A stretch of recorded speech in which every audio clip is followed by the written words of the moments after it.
In the past, if you wanted to make a screen recording of your laptop, you had to download third-party software. Now there's a brilliant tool in Microsoft PowerPoint. Let me show you how you can use this.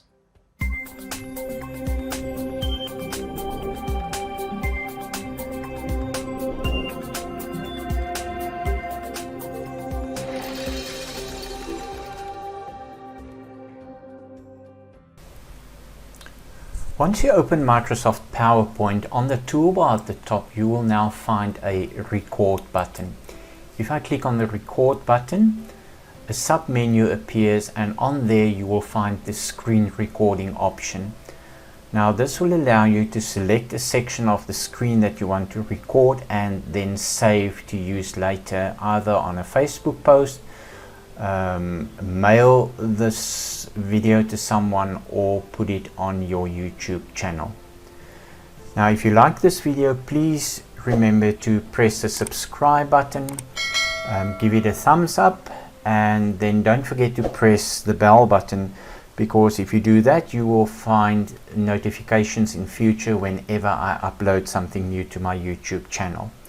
Now let's get back to PowerPoint.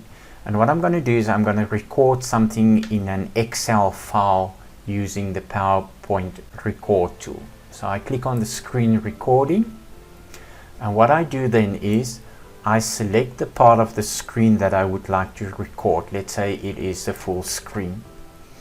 I will then open the application, and at the top I will have a toolbar which says record. This is the button to stop the recording.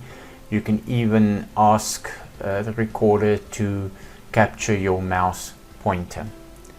So I'm going to start recording. It's going to give you a countdown, and it is actually now recording everything I do on the screen. So I'm going to show you how to use the flash fill option in Excel, for example.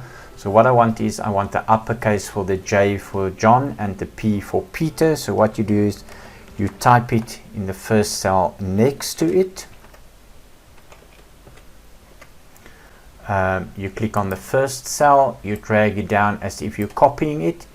You press this little button at the bottom, and there's an option for flash fill, and it will automatically do the uppercase for each of the words on the left hand side. Now this was just to show you how to use the recording tool.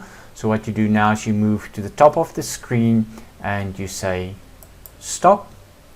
It will go back to PowerPoint, and within PowerPoint you will now have your video here, and you can just right click on it, and you can then specify save media as, and specify where you want to save it for further use. So yes, a brilliant tool.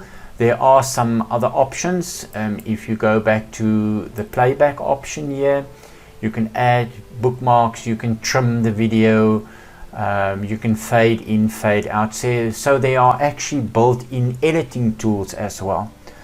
So okay guys, use this tool. As I say, I use it on a regular basis to quickly record videos and then email or post them on Facebook.